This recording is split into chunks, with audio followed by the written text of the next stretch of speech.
আসসালামু আলাইকুম, কেমন আছেন আপনারা সকলে সবাই? মুই কিন্তু আম্মেগো দোয়ায় আর আল্লাহর অশেষ রহমতে অনেক ভালো আছি। আরও একটা নতুন ব্লগ ভিডিও লই আজকে কিন্তু মুই আম্মেগো সামনে হাজির হইছি। আর আজকে ভিডিওটা শুরু হওয়ার সালাম কিন্তু মুই মগো জালুকারির একমাত্র দর্শনীয় স্থান বা পর্যটন কেন্দ্র যাই কন্যাকা হ্যাঁ হইছে যাইয়ে মিনি পার্কে বইয়া। আর আজকে মগো মিনি পার্কটা কিন্তু একেবারে অসম্ভব সুন্দর লাগতে আছে, হ্যাঁ কিন্তু আপনারা দেখকেই বুঝতে পারতে আছেন। আকাশ কিন্তু আসলে এককালে মেঘলা, এর মধ্যে আসলে নদীতে ভরা পানি। মোর যেহেতু পরিবেশটা অনেক বেশি ভাল লাগতে আসলে হেলকে কিন্তু মুই একটু ভিডিও টিডিও নিতে আসলাম, কিন্তু সেই সময় হঠাৎ করে মোর মাথাটার উপরে এককাল ঠাডা পড়ছেলে কিন্তু, কারণ হঠাৎ করেই কিন্তু বৃষ্টি শুরু হয়ে গেছেলে।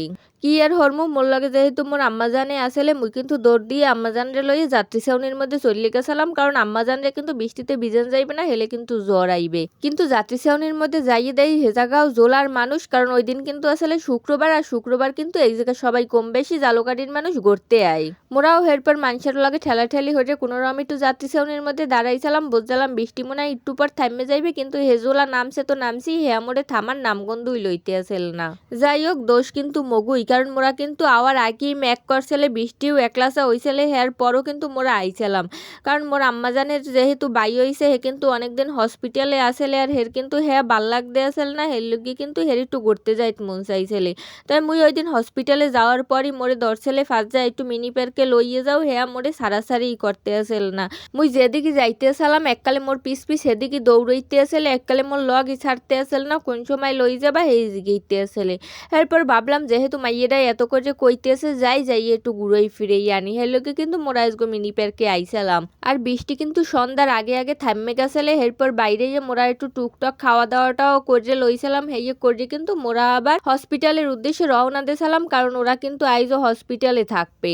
মুই আবার গাড়িতে বই ওর একটু চেতাইতে আসলাম, কইতে আসলাম যে হসপিটালে যাওয়া লাগবে না, আজগো লও তোমারে বাড়ি লই যাই, তোমার আম্মুরা তো কালগো চললেই যাইবে আনে বাড়ি। হ্যাঁ তো হে কিছুতেই মানবে না, বারবার কইতে আসলে আমার হসপিটালে নামাই দিয়ে যাবা তো, আমার হসপিটালে নামাই দিয়ে যাবা তো।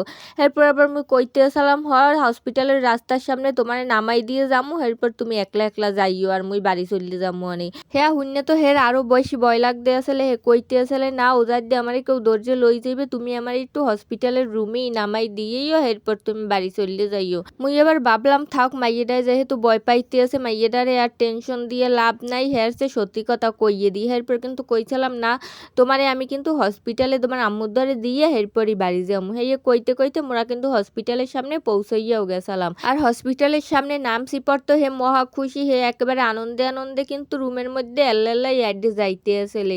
যাই হোক হেরে এরপর রুমে দিয়ে টিয়ে মোরা কিন্তু আর বেশিক্ষণ বই নেয়, মোর বই নেই আবার আসলে সেই জায়গা হেরে লইয়ে মোরা কিন্তু আবার বাড়ির উদ্দেশ্যে রওনা দিয়েছিলাম। আজকের মতো আমরা সবাই ভালো থাকেন, সুস্থ থাকেন, আর মোর লগে কিন্তু অবশ্যই দোয়া হরজেন। ভিডিওটা ভালো লাগলে অবশ্যই লাইক, কমেন্ট আর শেয়ার করে দিয়েন। আল্লাহ হাফেজ।